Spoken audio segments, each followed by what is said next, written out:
તો સ્ટુડન્ટ આજે આપણે નવું ચેપ્ટર સ્ટાર્ટ કરીશું સમાંતર શ્રેણી.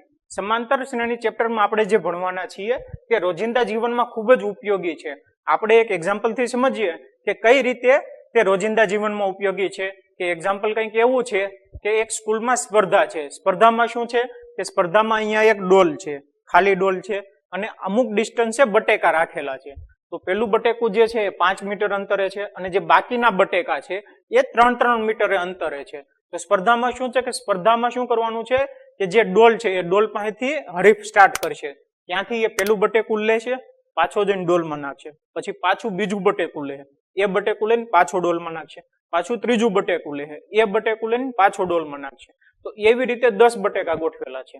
તો સ્ટુડન્ટ તમે આ કેસમાં કહી શકો કે જે હરીફ છે એ હરીફને ટોટલ કેટલું અંતર કાપવું પડશે.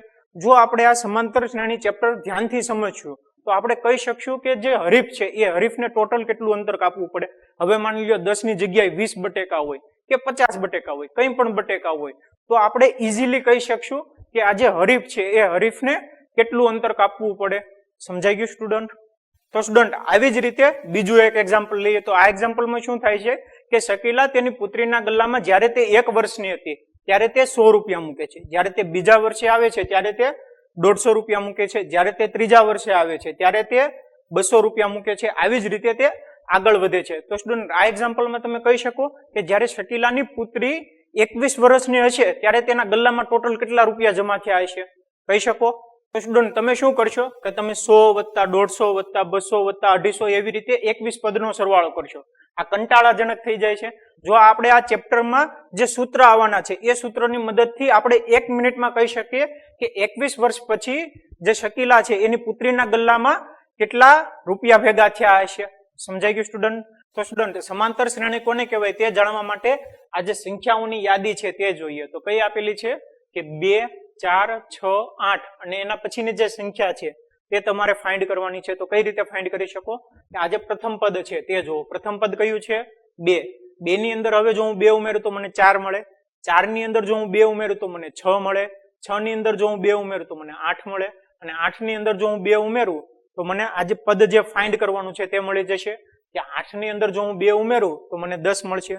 તો સ્ટુડન્ટ જોયું આ એક્ઝામ્પલમાં શું થાય છે કે આ જે સિક્વન્સ છે, આ જે યાદી આપેલી છે એ યાદી એક પ્રોપર સિક્વન્સ ફોલો કરે છે. કઈ સિક્વન્સ ફોલો કરે છે કે આ જે પ્રથમ પદ છે એની સિવાયના આ જે બીજા પદ છે એ બીજા પદ કઈ રીતે મળે છે કે આ બીજા કોઈ પણ પદ લઈ લો તો તે પદ તેની આગળનું જે પદ છે એની અંદર એક નિશ્ચિત સંખ્યા ઉમેરવાથી આપણને આ પદ મળી જાય છે.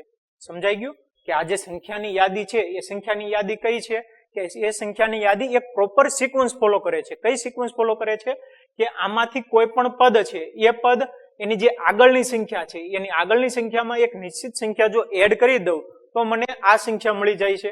જેમ કે આ જે સંખ્યા છે એ સંખ્યા કેટલી છે 6. 6 ની આગળની સંખ્યા કેટલી 4. 4 ની અંદર એક નિશ્ચિત સંખ્યા જો હું 2 ઉમેરી દઉં તો મને 6 મળે છે. એવી જ રીતે અહીંયા જુઓ તો અહીંયા કેટલા છે 10. 10 ની આગળની સંખ્યા કેટલી 8. 8 ની અંદર એક નિશ્ચિત સંખ્યા ઉમેરી દઉં 2 તો મને 10 મળી જાય છે. તો આ જે સિક્વન્સ છે એ સિક્વન્સને સમાંતર શ્રેણી કહેવાય. એવી જ રીતે આપણે બીજું એક એક્ઝામ્પલ જોઈએ. તો 100, 70, 40, 10 અને એના પછીની જે સંખ્યા છે તે તમારે ફાઇન્ડ કરવાની છે. તો આ જે પ્રથમ સંખ્યા છે તે જુઓ કેટલી છે 100. 100 માંથી જો હું 30 બાદ કરી દઉં તો મને 70 મળે. 70 માંથી જો હું 30 બાદ કરી દઉં તો મને 40 મળે. 40 માંથી જો હું 30 બાદ કરી દઉં તો 10 મળે. અને 10 માંથી જો હું 30 બાદ કરી દઉં તો મારે જે પદ ફાઇન્ડ કરવાનું છે તે મળી જશે કે 10 માંથી જો હું 30 બાદ કરી દઉં તો -20 મળે. તો સ્ટુડન્ટ આ જે સંખ્યાની યાદી છે એ સંખ્યાની યાદીમાં કઈ સિક્વન્સ ફોલો થાય છે કે પ્રથમ પદ સિવાયના જે બીજા પદ છે એ બીજા પદ કઈ રીતે મળે છે કે તેની આગળનું જે પદ છે એના આગળના પદમાંથી 30 બાદ કરવાથી આપણને તે પદ મળે છે. સમજાઈ ગયું કે આ જે સંખ્યાની યાદી છે એની અંદર આ સિક્વન્સ ફોલો થાય છે. એવી જ રીતે બીજી સંખ્યાની યાદી જોવો કે -3, -2, -1, 0 અને એની જે આગળનું પદ છે એ કયું હશે 1 હશે. કઈ રીતે કહી શકો કે અહીંયા જે -3 છે -3 ની અંદર જો હું 1 ઉમેરું તો -2 મળે છે. -2 ની અંદર જો હું 1 ઉમેરું તો -1 મળે છે. -1 ની અંદર જો હું 1 ઉમેરું તો 0 મળે. અને 0 ની અંદર જો હું 1 ઉમેરું તો 1 મળે. તો આપણને આ પદ કઈ રીતે આવ્યું કે આ જે સંખ્યાની યાદી છે એ સંખ્યાની યાદી કઈ રીતે મળે છે કે પ્રથમ પદ સિવાયના બીજા જે કોઈ પદ છે એ પદ કઈ રીતે મળે કે એની આગળની જે સંખ્યા છે એની આગળની સંખ્યામાં એક નિશ્ચિત સંખ્યા 1 ઉમેરવાથી આપણને તે પદ મળી જાય છે. એવી જ રીતે બીજું એક એક્ઝામ્પલ જોઈએ તો 3 3 3 3 અને એના પછીની સંખ્યા કઈ હશે? 3 હશે. ખબર પડી ગઈ કઈ રીતે? આ જે પ્રથમ પદ છે એ પ્રથમ પદની અંદર જો હું 0 ઉમેરું તો 3 મળે, 3 માં 0 ઉમેરું તો પાછા 3 મળે, આ 3 માં 0 ઉમેરું તો 3 મળે. એવી રીતે આગળ મળે છે. તો આ જે સંખ્યાની યાદી છે એ સંખ્યાની યાદીમાં શું થાય છે કે જે પ્રથમ પદ છે એની સિવાયના જે બીજા પદ છે એ કઈ રીતે મળે કે જે બીજા પદ છે એ પદ એની જે આગળનું પદ છે એની અંદર એક નિશ્ચિત સંખ્યા 0 ઉમેરવાથી આપણને તે પદ મળી જાય છે. તો સ્ટુડન્ટ આ જે સંખ્યાની યાદી છે એ બધી સંખ્યાની યાદીને કહેવાય સમાંતર શ્રેણી. તો સ્ટુડન્ટ હું લખી શકું કે જેમાં પ્રથમ પદ સિવાયના પ્રત્યેક પદ આગળના પદમાં એક નિશ્ચિત સંખ્યા ઉમેરવાથી મેળવી શકાય. તો તેવી જે સંખ્યાની શ્રેણી છે તો તેને સમાંતર શ્રેણી કહેવાય. અને આ જે નિશ્ચિત સંખ્યા છે એ નિશ્ચિત સંખ્યાને સામાન્ય તફાવત પણ કહેવાય અને તે ધન, ઋણ અથવા તો 0 હોઈ શકે છે. તો સમજાઈ ગયું સ્ટુડન્ટ કે સમાંતર શ્રેણી કોને કહેવાય? કે આ જે બધા એક્ઝામ્પલ છે આ બધા એક્ઝામ્પલ સમાંતર શ્રેણીના એક્ઝામ્પલ છે.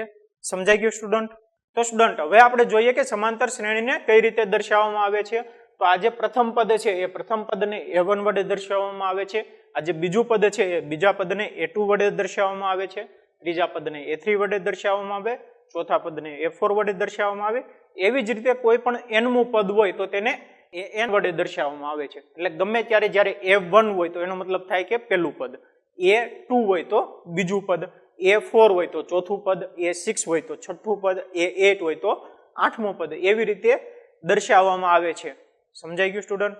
હવે સ્ટુડન્ટ આ જે બધા પદ છે એ બધા પદ વચ્ચેનો તફાવત જો d હોય, d એટલે કે ડિફરન્સ, બંને પદનો જે તફાવત છે એ d હોય તો હું આ રીતે લખી શકું કે a2 - a1 બરાબર d છું. એટલે કે 4 - 2 બરાબર 2.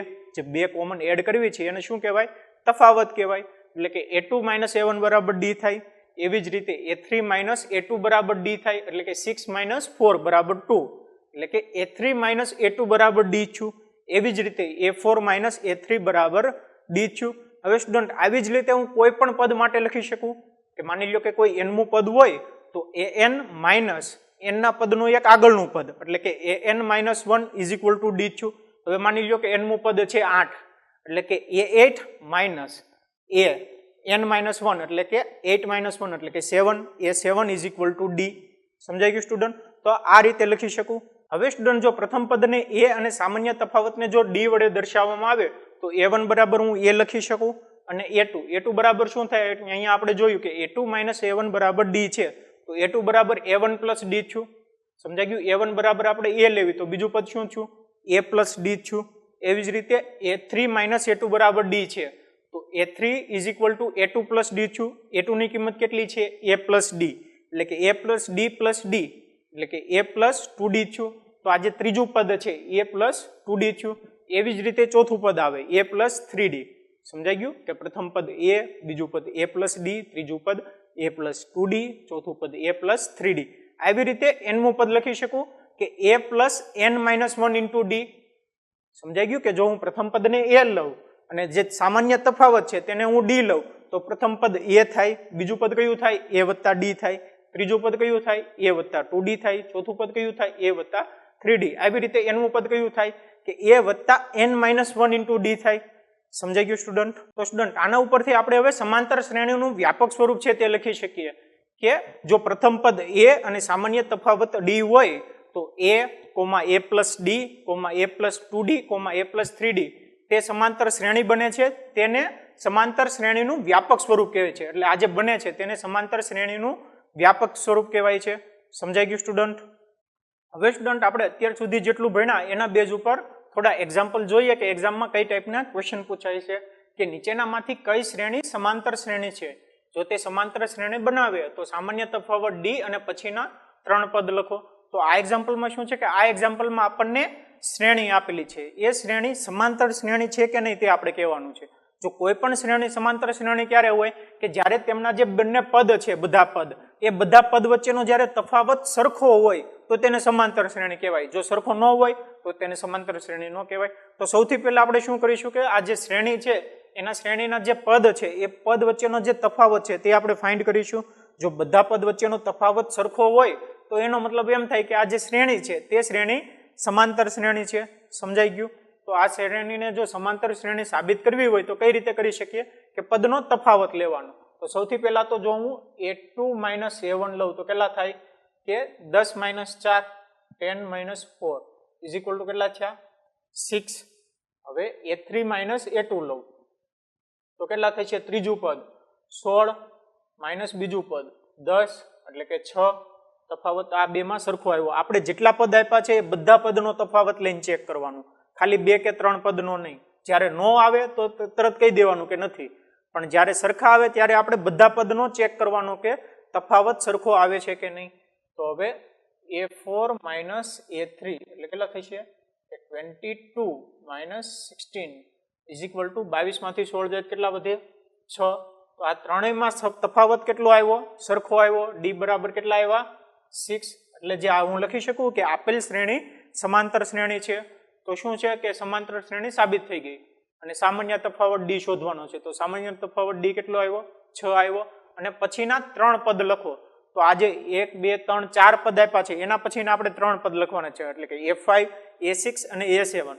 તો a5 કેટલું થશે a5 કેટલું થાય કે a4 એને જે આગળનું પદ છે એમાં એક નિશ્ચિત સંખ્યા ઉમેરવાની, સામાન્ય તફાવત ઉમેરવાનો એ થાય, એટલે કે a4 પ્લસ ડી બરાબર કેટલા થશે a4 કેટલા છે 22 પ્લસ ડી એટલે સામાન્ય તફાવત એટલે કે 6.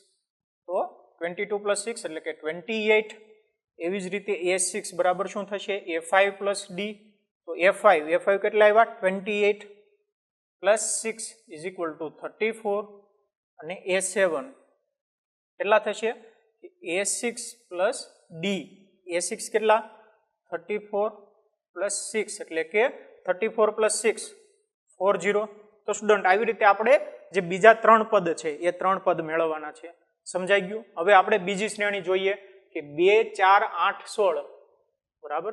તો આ જે શ્રેણી છે સૌથી પહેલા આપણે શું કરીશું કે તે શ્રેણી સમાંતર શ્રેણી છે કે નહીં તે આપણે સાબિત કરીશું.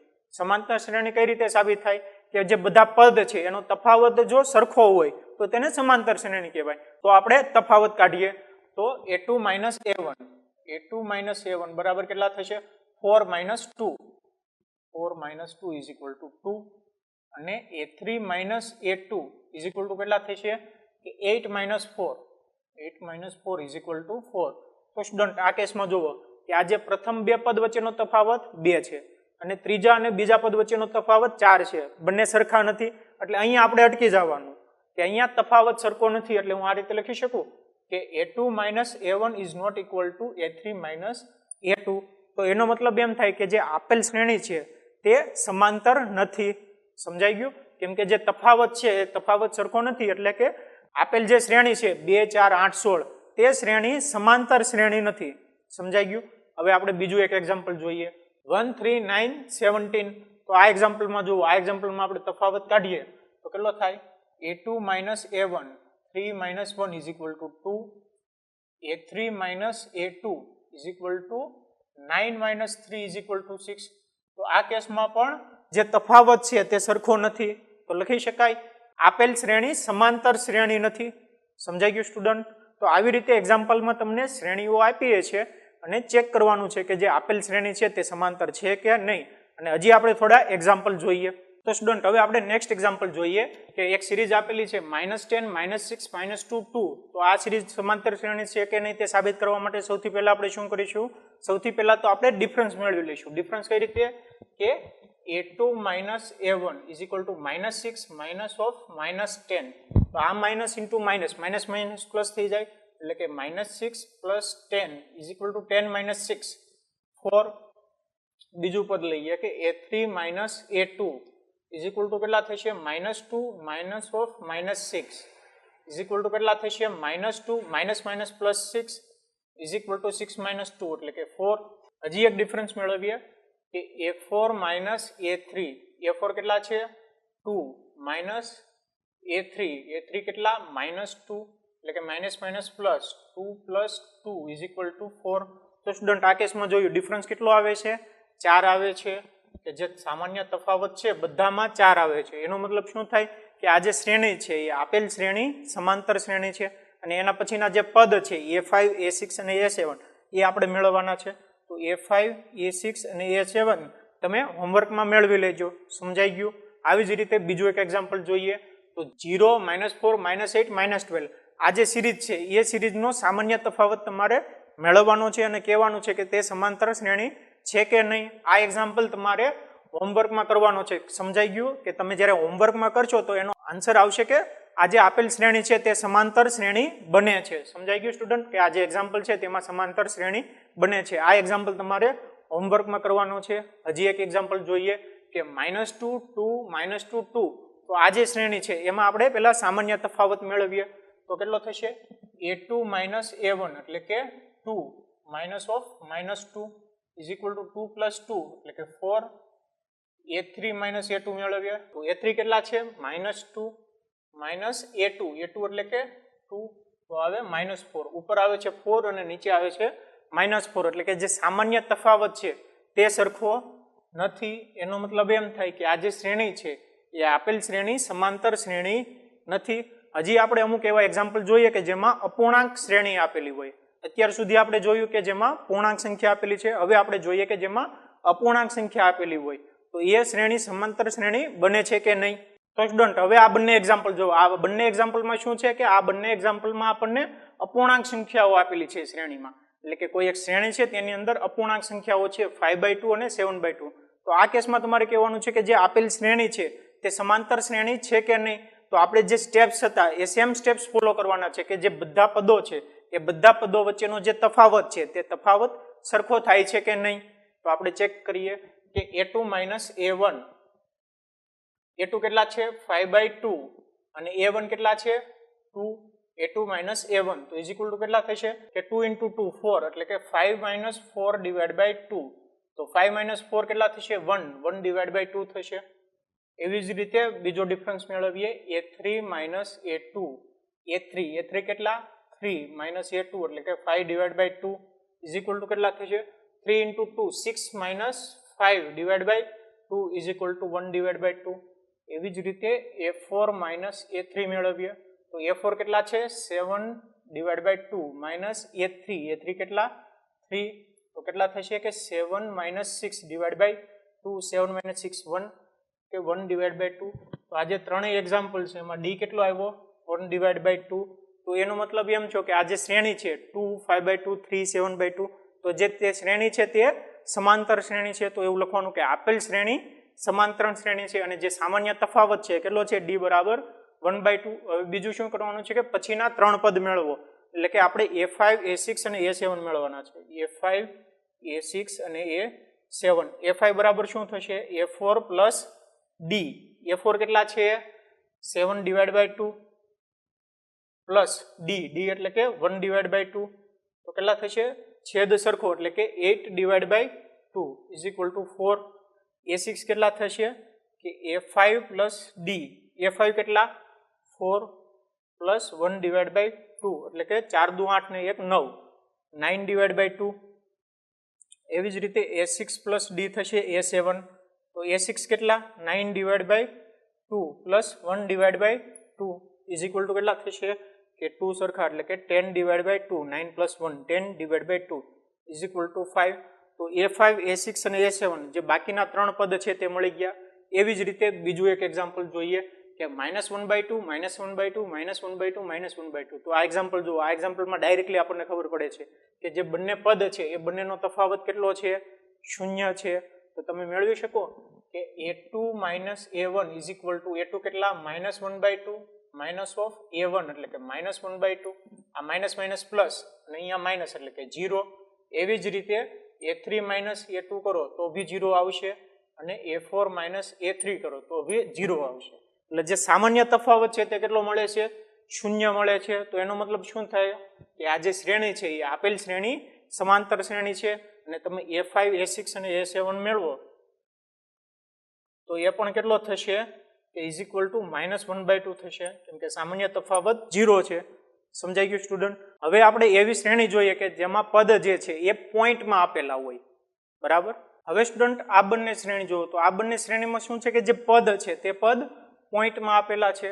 તો જ્યારે પોઈન્ટમાં આપ્યા હોય તો પણ આપણી જે મેથડ છે એ સેમ જ રહેશે કે આપણે જે બધા પદ છે તેનો તફાવત મેળવીશું. તેનો જો તફાવત સરખો હોય તો એનો મતલબ એમ થાય કે જે આપેલ શ્રેણી છે તે સમાંતર શ્રેણી છે, અને જો તફાવત સરખો ન હોય તો એનો મતલબ એમ થાય કે આપેલ શ્રેણી સમાંતર શ્રેણી નથી. તો સમજાઈ ગયું. તો આ જે એક્ઝામ્પલ છે 0.2, 0.22, 0.222 એનો આપણે તફાવત મેળવીએ તો a2 - a1, a2 - a1, a2 કેટલા 0.22 - a1 કેટલા 0.2 ઇઝ ઇક્વલ ટુ કેટલા થશે? આ કેટલા છે 0.22 - 0.2, તો 0.2 ને હું 0.20 લખી શકું. સમજાઈ ગયું. તો આને 0.2 અથવા તો 0.20 પણ લખી શકાય. તો 0.22 - 0.20 કેટલા થશે 0.02. સમજાઈ ગયું. એવી જ રીતે a3 - a2 મેળવીએ. a3 - a2 કેટલા થાય a3 બરાબર 0.222 - a2 કેટલા છે 0.22. લાસ્ટમાં હું 0 લખી શકું કે 0.22 ને હું 0.220 પણ લખી શકું. સમજાય છે કે 0.1 છે એને હું 0.10 પણ લખી શકું. સમજાય છે. જે 0.1 છે એને હું આ રીતે લખી શકું કે 1/10, અને 0.10 છે એને હું આ રીતે લખી શકું કે 10/2 મીંડા પોઈન્ટ પછી, એટલે કે 100.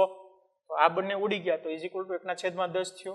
બંને સરખા થયા એટલે કે 0.1 અને 0.10 એ બંને સરખું જ થાય. તો એવી જ રીતે 0.222 - 0.22 છે, તો 0.22 ને હું 0.220 પણ લખી શકું. સમજાઈ ગયું. તો ઇઝ ઇક્વલ ટુ શું થશે હવે કે 222 - 0.220 તો કેટલા થશે 0.002 થશે. તો આ જે બંને છે એ સરખા છે નથી સરખા. એનો મતલબ શું છો? આ જે શ્રેણી છે તે શ્રેણી સમાંતર શ્રેણી નથી. એટલે તમારે લખવાનું કે આપેલ શ્રેણી સમાંતર શ્રેણી નથી.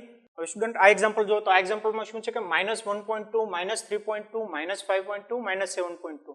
તો આ એક્ઝામ્પલમાં આપણે ડિફરન્સ મેળવીએ તો a2 - a1, a2 કેટલા છે -3.2, -a1 કેટલા -1.2 એટલે કે -1.2.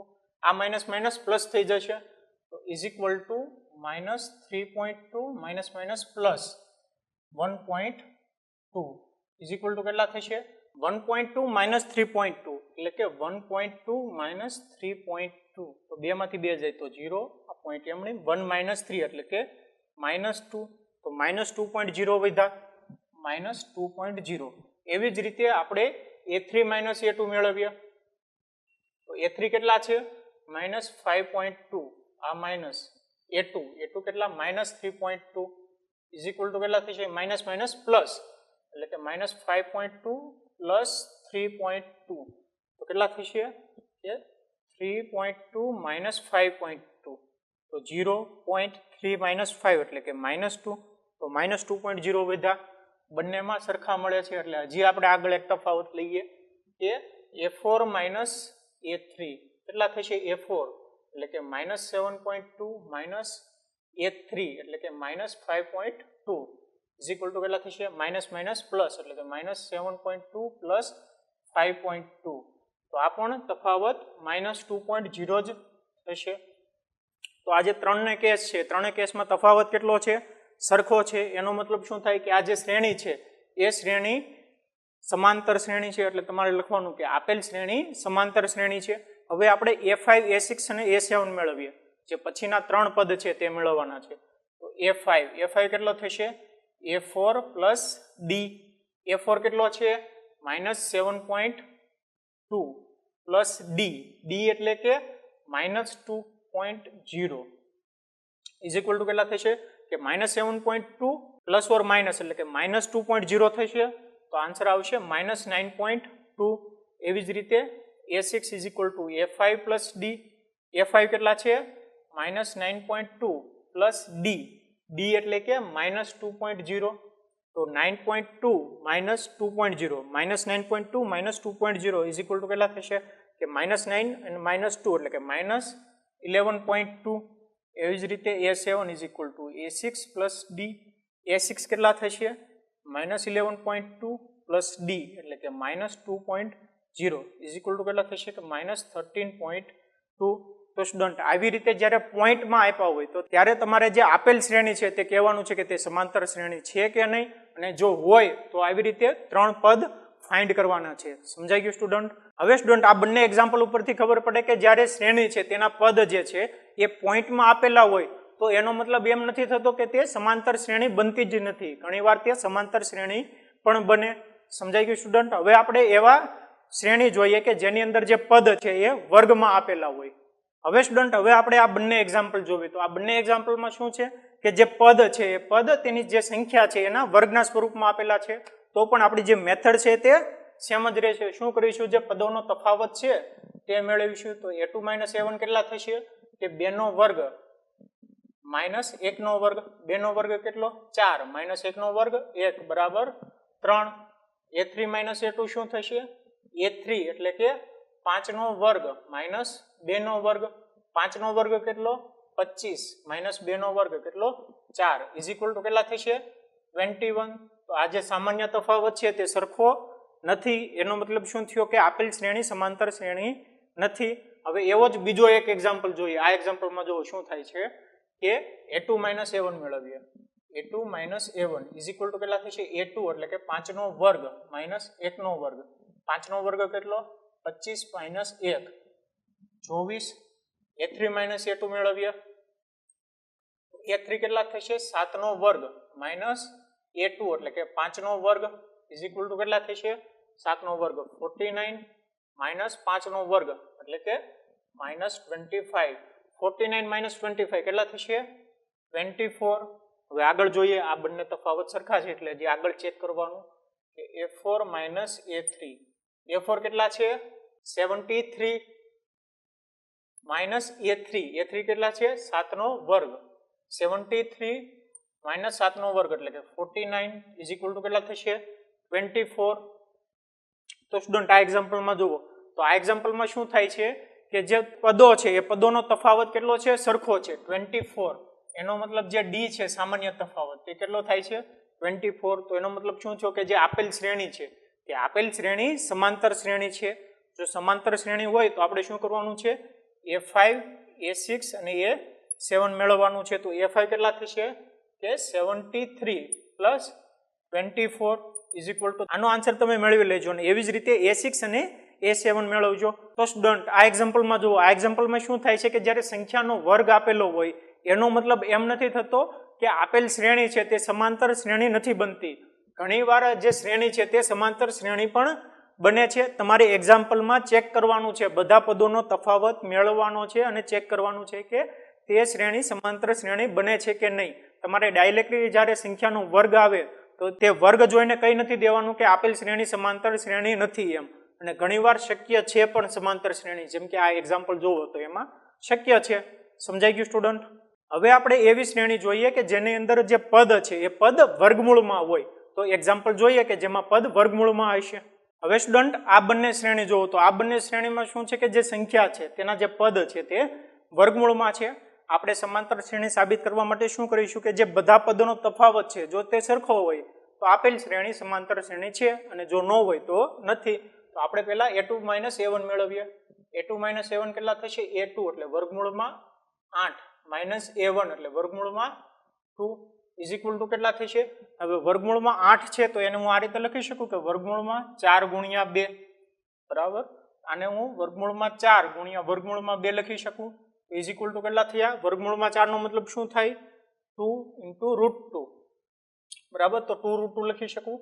2 √2 માઇનસ √2 ઇઝ ઇક્વલ ટુ કેટલા થશે? 2 √2 માઇનસ √2 એટલે કે 2 √2 માંથી 1 √2 જાય તો કેટલા વધે? ખાલી √2. હવે આવી જ રીતે a3 - a2 મેળવીએ. a3 કેટલા છે? વર્ગમૂળમાં 18 માઇનસ a2 એટલે કે વર્ગમૂળમાં 8 ઇઝ ઇક્વલ ટુ કેટલા થશે? વર્ગમૂળમાં 18 છે તો વર્ગમૂળમાં 18 નો મતલબ શું છે? વર્ગમૂળમાં 9 ગુણ્યા 2 9 દુ 18 એટલે કે વર્ગમૂળ 9 × વર્ગમૂળ 2. વર્ગમૂળ 9 નો મતલબ શું થાય? 3 √2 3 √2 થયું. તો વર્ગમૂળ 18 નો મતલબ થાય 3 √2 માઇનસ વર્ગમૂળ 8 નો મતલબ થાય 2 √2 2 √2 તો 3 √2 માઇનસ 2 √2 ખાલી √2. સમજાઈ ગયું? આવી જ રીતે આપણે a4 માઇનસ a3 મેળવીએ. તો a4 કેટલા છે? વર્ગમૂળમાં 32 માઇનસ a3 કેટલા? વર્ગમૂળમાં 18 ઇઝ ઇક્વલ ટુ વર્ગમૂળમાં 32. તો વર્ગમૂળમાં 32 નો મતલબ શું થાય કે વર્ગમૂળમાં 16 ગુણ્યા 2 વર્ગમૂળ 16 મતલબ કે 4 √2 તો વર્ગમૂળ 32 નો મતલબ થાય કે 4√2 માઇનસ વર્ગમૂળ 18. વર્ગમૂળ 18 કેટલા થયા? 3√2 ઇઝ ઇક્વલ ટુ કેટલા થયા? √2. તો આ ત્રણેય એક્ઝામ્પલમાં જોવો જે સામાન્ય તફાવત કેટલો આવે છે? √2. એનો મતલબ શું થયો કે આપેલ જે શ્રેણી છે ભલે વર્ગમૂળમાં દેખાતી હોય પણ આપેલ શ્રેણી છે તે સમાંતર શ્રેણી છે, એટલે લખવાનું કે તમારે આપેલ શ્રેણી સમાંતર શ્રેણી છે. હવે આપણે A5, A6 અને A7 મેળવીએ. તો A5 કેટલા થશે? A6 અને A7 મેળવવાના છે. તો A5 કેટલા થશે? A4 plus D. તો A4 કેટલા છે? વર્ગમૂળ 32 પ્લસ D. D એટલે કે √2. તો ઇઝ ઇક્વલ ટુ કેટલા થશે? હવે આ રબ કરી નાખો. ઇઝ ઇક્વલ ટુ હવે √32 ને આપણે કેટલા કીધા? 4√2. તો એનો મતલબ એમ થાય કે 4√2 પ્લસ √2 ઇઝ ઇક્વલ ટુ કેટલા થયા? 5√2. તો જે 5√2 છે એને હું આ રીતે પણ લખી શકું કે જે 5√2 છે એને હું આ રીતે લખી શકું કે 25 વર્ગમૂળમાં 5 ને હું વર્ગમૂળમાં 25 લખી શકું એને ગુણ્યા √2. તો વર્ગમૂળમાં 25 દુ 50. તો 5√2 ને હું વર્ગમૂળમાં 50 પણ લખી શકું. સમજાઈ ગયું? એવી જ રીતે આપણે A6 મેળવીએ તો A6 બરાબર શું થાય? A5 plus D. તો A5 કેટલા છે? √50 અથવા તો 5√2. 5√2 છે પ્લસ D એટલે કે √2 ઇઝ ઇક્વલ ટુ કેટલા થયા? 6√2. તો જે 6√2 છે એને વર્ગમૂળમાં કઈ રીતે લખી શકું કે 36 નું વર્ગમૂળ જે 6 છે અને 36 નું વર્ગમૂળ ઇન્ટુ √2. 36 ઇન્ટુ 2 72. તો એને હું વર્ગમૂળમાં 72 પણ લખી શકું. એવી જ રીતે A7 ઇઝ ઇક્વલ ટુ કેટલા થશે કે 6√2 પ્લસ √2 બરાબર A6 પ્લસ D એટલે કે 6√2 પ્લસ √2 એટલે કે 7√2. તો જે 7√2 છે એને હું વર્ગમૂળમાં લખી શકું કે 49 વર્ગમૂળમાં ઇન્ટુ √2. તો ઇઝ ઇક્વલ ટુ 98 વર્ગમૂળમાં. સમજાઈ ગયું? તો વર્ગમૂળમાં 98. તો આ જે ત્રણેય પદ છે એ આ રીતે થાય વર્ગમૂળમાં 50, વર્ગમૂળમાં 72 અને વર્ગમૂળમાં 98. તો સ્ટુડન્ટ આ એક્ઝામ્પલ જુઓ તો આ એક્ઝામ્પલ થોડો કોમ્પ્લિકેટેડ છે પણ ઇઝી છે. કઈ રીતે કરવાનું એ જો તમને ખબર પડી જાય તો તમે ઇઝીલી આન્સર મેળવી શકો. હવે સ્ટુડન્ટ એવી જ રીતે આ એક્ઝામ્પલ જુઓ તો આ એક્ઝામ્પલમાં A2 - A1 કેટલા થશે? A2 - A1. A2 કેટલા છે? √6 માઇનસ A1 કેટલા? √3. તો ઇઝ ઇક્વલ ટુ કેટલા થશે? √6 છે તો એને હું √3 ઇન્ટુ √2 લખી શકું. √6 ને હું √3 ઇન્ટુ √2 લખી શકું માઇનસ √3. તો √3 જો હું કોમન કાઢી લઉં તો વધ્યા કેટલા? √2 - 1. હવે આવી જ રીતે આપણે A3 - A2 મેળવીએ. A3 કેટલા છે? √9 માઇનસ √6 ઇઝ ઇક્વલ ટુ √9 છે તો એને હું √3 ઇન્ટુ √3 લખી શકું માઇનસ √6. √6 ને √3 ઇન્ટુ √2 ઇઝ ઇક્વલ ટુ કેટલા થશે? √3 કોમન લઈ લો તો √3 કોમન નીકળશે અને વધ્યા કેટલા? √3 માઇનસ √2. તો આ બંને કેસમાં જોવો જે D છે એ સરખો નથી. તો એનો મતલબ શું થયો કે જે આ શ્રેણી છે તે શ્રેણી સમાંતર શ્રેણી નથી. સમજાઈ ગયું? કેમ કે જે બંનેનો તફાવત છે તે સરખો નથી. તો એનો મતલબ એમ થાય કે જે આપેલ શ્રેણી છે તે આપેલ શ્રેણી સમાંતર નથી. હવે આપણે એવી શ્રેણી જોઈએ કે જેમાં સંખ્યાઓની જગ્યાએ કોઈ અચળ પદ આપેલા હોય. સમજાઈ ગયું? કે કોઈ કોન્સ્ટન્ટ આપેલા હોય એવા આપણે હવે શ્રેણી જોઈએ. હવે સ્ટુડન્ટ આ બંને એક્ઝામ્પલ જોઈએ તો આ બંને એક્ઝામ્પલમાં શું છે કે જે પદ છે એ પદ કોઈ સંખ્યાની જગ્યાએ કોઈ અચળ સંખ્યા આપેલી છે કે a છે 2a છે કોન્સ્ટન્ટ આપેલા છે.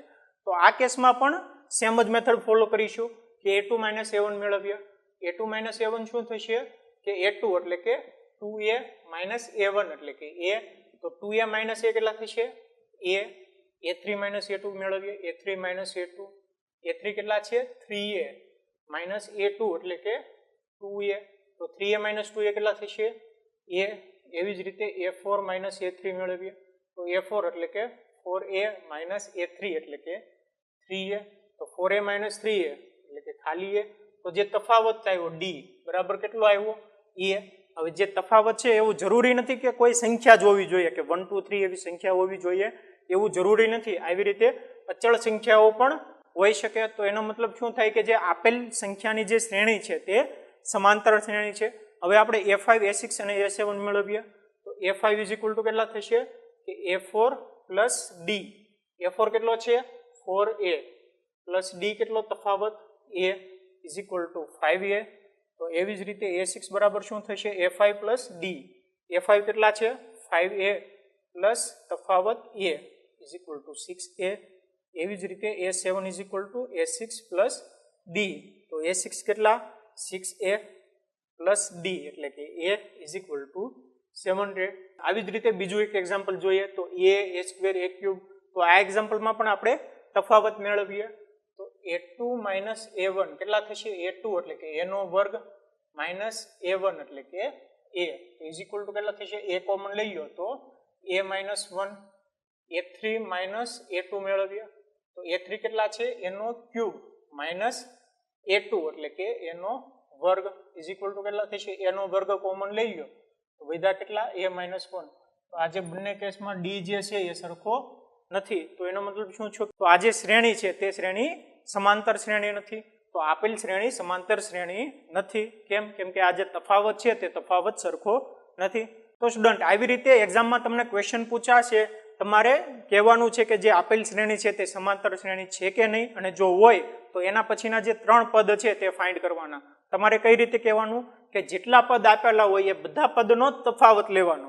બધા પદનો તફાવત લેવાનો. જો તફાવત સરખો હોય તો એનો મતલબ એમ થાય કે આપેલ શ્રેણી સમાંતર શ્રેણી છે, અને એના પછીથી a5 a6 અને a7 મેળવવાના. અને જો ન હોય, જો બે નથી એટલે આ ક્યાં અટકી જવાનું અને કહી દેવાનું કે જે આપેલ શ્રેણી છે તે સમાંતર શ્રેણી નથી. સમજાઈ ગયું સ્ટુડન્ટ? તો સ્ટુડન્ટ હવે આપણે નેક્સ્ટ ટાઈપના એક્ઝામ્પલ જોઈએ કે જ્યારે પ્રથમ પદ a અને સામાન્ય તફાવત d ના મૂલ્યો નીચે પ્રમાણે હોય ત્યારે સમાંતર શ્રેણીના પ્રથમ 4 પદ શોધો. તો આ એક્ઝામ્પલમાં શું છે કે આ એક્ઝામ્પલમાં આપણને પ્રથમ પદ અને તફાવત આપેલા છે. આપણે શું કરવાનું છે કે જે 4 પદ છે તે ફાઇન્ડ કરવાના છે કે પ્રથમ, દ્વિતીય, તૃતીય અને ચતુર્થ. જે 4 પદ છે તે આપણે ફાઇન્ડ કરવાના. આપણને આપી શું દીધું છે કે પ્રથમ પદ આપ્યું છે અને તેનો તફાવત આપ્યો છે. આપણે કઈ રીતે ફાઇન્ડ કરીશું કે આપણે જે સમાંતર શ્રેણી છે તેનું વ્યાપક સ્વરૂપ જોયું. વ્યાપક સ્વરૂપમાં જોયું હતું કે જો પ્રથમ પદ a હોય અને તફાવત d હોય તો જે બીજા પદ મળે છે એ કયા કયા મળતા હતા? a plus d, a plus 2d, a plus 3d મળતા હતા. બરાબર? તો એવી જ રીતે a અને d ની કિંમત મૂકીને આપણે પ્રથમ પદ અને બાકીના પદો ફાઇન્ડ કરીશું. તો પ્રથમ પદ કયું મળશે કે a1 બરાબર શું હતું? a બરાબર શું થશે? 4.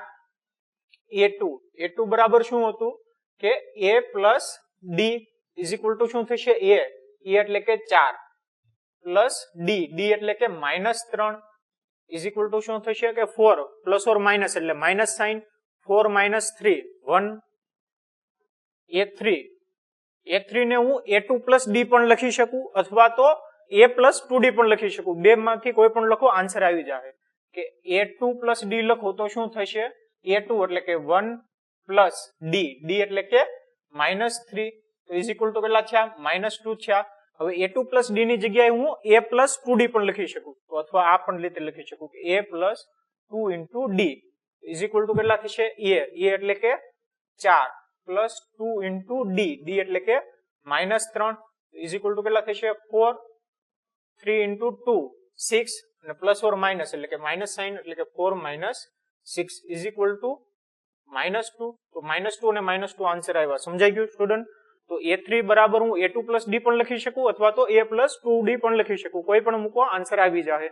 હવે આપણે a4 ફાઇન્ડ કરીએ. તો a4 બરાબર a3 plus d. આ સૂત્ર ઈઝી પડશે કે a3 plus d મૂકવું a plus 3d ની જગ્યાએ. બરાબર? તો a3 plus d કેટલું થશે કે a3 એટલે ત્રીજું પદ -2 plus d એટલે કે -3 ઇઝ ઇક્વલ ટુ કેટલા થશે? -2. અહીંયા પ્લસ ઓર માઇનસ એટલે કે માઇનસ સાઇન -2 -3 કેટલા થશે? -5. તો સ્ટુડન્ટ આવી રીતે આપણે 4 પદ મેળવ્યા કે 4 1 -2 અને -5. હવે આપણે નેક્સ્ટ એક્ઝામ્પલ જોઈએ. આમાં પ્રથમ પદ a બરાબર કેટલું આપ્યું છે? -1 અને d બરાબર 1/2. તો પ્રથમ પદ કયું થશે? a1 બરાબર a is equal two -1. a2 બરાબર શું થશે? a1 plus d is equal two -1 plus d એટલે કે 1/2. તો 1/2 -1 ઇઝ ઇક્વલ ટુ -1/2 વધશે. હવે a3 બરાબર શું થશે? a2 plus d. a2 કેટલા છે? -1/2 પ્લસ d એટલે કે 1/2. 1/2 -1/2 ઇઝ ઇક્વલ ટુ 0. એવી જ રીતે a4 is equal to a3 plus d. a3 કેટલા છે? 0 પ્લસ d એટલે કે 1/2 ઇઝ ઇક્વલ ટુ 1/2. તો આવી રીતે આપણે a1 a2 a3 a4 મેળવ્યા. નેક્સ્ટ એક્ઝામ્પલ જોઈએ. અહીંયા કેટલા આપ્યા છે? a બરાબર -1.25 અને d બરાબર -0.25. તો a1 કેટલા થશે? a1 બરાબર a is equal two -1.25. a2 બરાબર શું થશે? a1 plus d is equal two શું થશે? a1 એટલે કે -1.25 અને d એટલે કે પ્લસ d ની જગ્યાએ -0.25. -1.25 અને -0.25 કેટલા થશે? અહીંયા માઇનસ એટલે કે માઇનસ સાઇન અને 1.25 પ્લસ 0.25 એટલે કે 1.5. એવી જ રીતે a3 બરાબર શું થશે?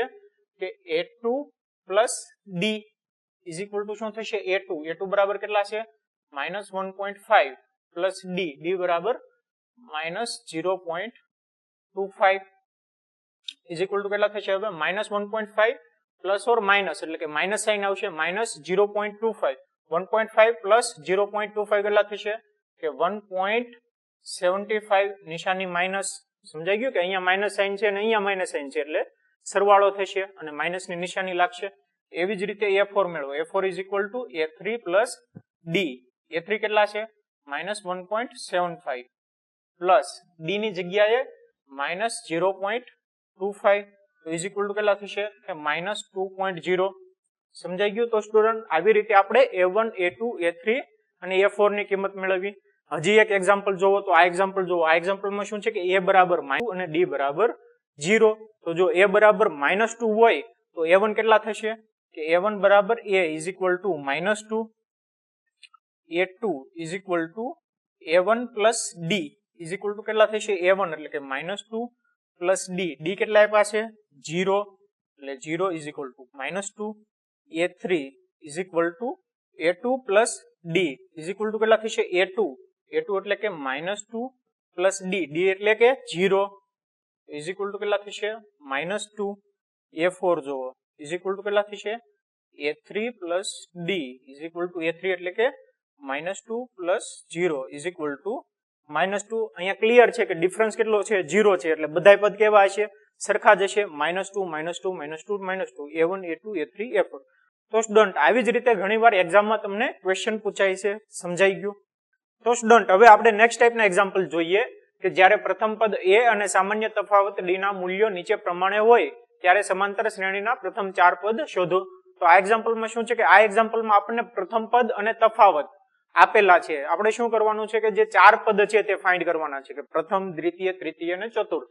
જે 4 પદ છે તે આપણે ફાઇન્ડ કરવાના. આપણને આપી શું દીધું છે કે પ્રથમ પદ આપ્યું છે અને તેનો તફાવત આપ્યો છે. આપણે કઈ રીતે ફાઇન્ડ કરીશું કે આપણે જે સમાંતર શ્રેણી છે તેનું વ્યાપક સ્વરૂપ જોયું. વ્યાપક સ્વરૂપમાં જોયું હતું કે જો પ્રથમ પદ a હોય અને તફાવત d હોય તો જે બીજા પદ મળે છે એ કયા કયા મળતા હતા? a plus d, a plus 2d, a plus 3d મળતા હતા. બરાબર? તો એવી જ રીતે a અને d ની કિંમત મૂકીને આપણે પ્રથમ પદ અને બાકીના પદો ફાઇન્ડ કરીશું. તો પ્રથમ પદ કયું મળશે? કે a1 બરાબર શું હતું? a બરાબર શું થશે? 4. a2 બરાબર શું હતું? કે a plus d is equal two શું થશે? a એટલે કે 4 પ્લસ d એટલે કે -3 ઇઝ ઇક્વલ ટુ શું થશે? કે 4 પ્લસ ઓર માઇનસ એટલે માઇનસ સાઇન 4 - 3 1. a3 ને હું a2 પ્લસ d પણ લખી શકું અથવા તો a પ્લસ 2d પણ લખી શકું. બે માંથી કોઈ પણ લખો, આન્સર આવી જાય. કે a2 પ્લસ d લખો તો શું થશે? a2 એટલે કે 1 પ્લસ d એટલે કે -3 ઇઝ ઇક્વલ ટુ કેટલા થયા? -2 થયા. હવે a2 પ્લસ d ની જગ્યાએ હું a પ્લસ 2d પણ લખી શકું તો અથવા આ પણ રીતે લખી શકું કે a plus 2 into d is equal two કેટલા થશે? a એટલે કે 4 પ્લસ 2 ઇન્ટુ d એટલે કે -3 ઇઝ ઇક્વલ ટુ કેટલા થશે? 4. 3 ઇન્ટુ 2 6 અને પ્લસ ઓર માઇનસ એટલે કે માઇનસ સાઇન એટલે કે 4 - 6 ઇઝ ઇક્વલ ટુ -2. તો -2 અને -2 આન્સર આવ્યા. સમજાઈ ગયું સ્ટુડન્ટ? તો a3 બરાબર હું a2 પ્લસ d પણ લખી શકું અથવા તો a પ્લસ 2d પણ લખી શકું. કોઈ પણ મૂકો, આન્સર આવી જાય. હવે આપણે a4 ફાઇન્ડ કરીએ. તો a4 બરાબર a3 પ્લસ d. આ સૂત્ર ઈઝી પડશે કે a3 પ્લસ d મૂકવું a પ્લસ 3d ની જગ્યાએ. બરાબર? તો a3 પ્લસ d કેટલું થશે? કે a3 એટલે ત્રીજું પદ -2 પ્લસ d એટલે કે -3 ઇઝ ઇક્વલ ટુ કેટલા થશે? -2. અહીંયા પ્લસ ઓર માઇનસ એટલે કે માઇનસ સાઇન -2 -3 કેટલા થશે? -5. તો સ્ટુડન્ટ આવી રીતે આપણે 4 પદ મેળવ્યા કે 4, 1, -2 અને -5. હવે આપણે નેક્સ્ટ એક્ઝામ્પલ જોઈએ. આમાં પ્રથમ પદ a બરાબર કેટલું આપ્યું છે? -1 અને d બરાબર 1/2. તો પ્રથમ પદ કયું થશે? a1 બરાબર a is equal two -1. a2 બરાબર શું થશે? a1 plus d is equal two -1 plus d એટલે કે 1/2. તો 1/2 -1 ઇઝ ઇક્વલ ટુ -1/2 વધશે. હવે a3 બરાબર શું થશે? a2 plus d. a2 કેટલા છે? -1/2 પ્લસ d એટલે કે 1/2. 1/2 -1/2 ઇઝ ઇક્વલ ટુ 0. એવી જ રીતે a4 is equal to a3 plus d.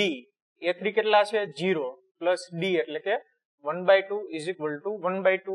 તો આવી રીતે આપણે a1, a2, a3, a4 મેળવ્યા. નેક્સ્ટ એક્ઝામ્પલ જોઈએ. અહીંયા કેટલા આપ્યા છે? a બરાબર -1.25 અને d બરાબર -0.25. તો a1 કેટલા થશે? a1 બરાબર a is equal two -1.25. a2 બરાબર શું થશે? a1 plus d is equal two શું થશે? a1 એટલે કે -1.25 અને d એટલે કે પ્લસ d ની જગ્યાએ -0.25. -1.25 અને -0.25 કેટલા થશે? અહીંયા માઇનસ એટલે કે માઇનસ સાઇન અને 1.25 પ્લસ 0.25 એટલે કે 1.5. એવી જ રીતે a3 બરાબર શું થશે? કે a2 plus d is equal two શું થશે? a2 બરાબર કેટલા છે? -1.5 પ્લસ d બરાબર -0.25 ઇઝ ઇક્વલ ટુ કેટલા થશે? હવે -1.5 પ્લસ ઓર માઇનસ એટલે કે માઇનસ સાઇન આવશે -0.25. 1.5 પ્લસ 0.25 કેટલા થશે? કે 1.75. નિશાની માઇનસ. સમજાઈ ગયું કે અહીંયા માઇનસ સાઇન છે અને અહીંયા માઇનસ સાઇન છે એટલે સરવાળો થશે અને માઇનસ ની નિશાની લાગશે. એવી જ રીતે a4 મેળવો. a4 is equal to a3 plus d. a3 કેટલા છે? -1.75 પ્લસ d ની જગ્યાએ -0.25 ઇઝ ઇક્વલ ટુ કેટલા થશે? કે -2.0. સમજાઈ ગયું? તો સ્ટુડન્ટ આવી રીતે આપણે a1, a2, a3 અને a4 ની કિંમત મેળવી. હજી એક એક્ઝામ્પલ જોવો. તો આ એક્ઝામ્પલ જોવો. આ એક્ઝામ્પલમાં શું છે કે a બરાબર -2 અને d બરાબર 0. તો જો a બરાબર -2 હોય તો a1 કેટલા થશે? કે a1 બરાબર a is equal two -2. a2 is equal two a1 plus d is equal two કેટલા થશે? a1 એટલે કે -2 પ્લસ d. d કેટલા આપ્યા છે? 0 એટલે 0 is equal two -2. a3 is equal two a2 plus d is equal two કેટલા થશે? a2 એટલે કે -2 પ્લસ d એટલે કે 0 ઇઝ ઇક્વલ ટુ કેટલા થશે? -2. a4 જોવો ઇઝ ઇક્વલ ટુ કેટલા થશે? a3 plus d is equal to a3 એટલે કે -2 પ્લસ 0 ઇઝ ઇક્વલ ટુ -2. અહીંયા ક્લિયર છે કે ડિફરન્સ કેટલો છે? 0 છે એટલે બધા પદ કેવા હશે? સરખા જ હશે. -2, -2, -2, -2. a1, a2, a3, a4.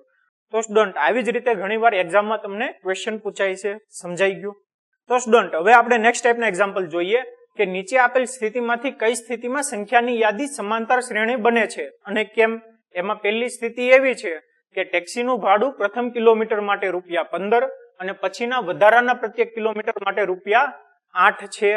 હવે સ્ટુડન્ટ આ એક્ઝામ્પલમાં જોવો. આ એક્ઝામ્પલમાં શું આપ્યું છે કે એક સ્થિતિ આપેલી છે. તે સ્થિતિ ઉપરથી આપણે સંખ્યાની યાદી મેળવશું અને પછી તેને ચકાસીશું કે જે યાદી મળે છે તે યાદી સમાંતર શ્રેણીમાં છે કે નહીં. તો આપણે સંખ્યાની યાદી કઈ રીતે મેળવશું? તો અહીંયા શું આપેલું છે કે ટેક્સી આપેલી છે. ટેક્સી જો 1 કિલોમીટર ચાલે તો ભાડું કેટલું ચૂકવવું પડે?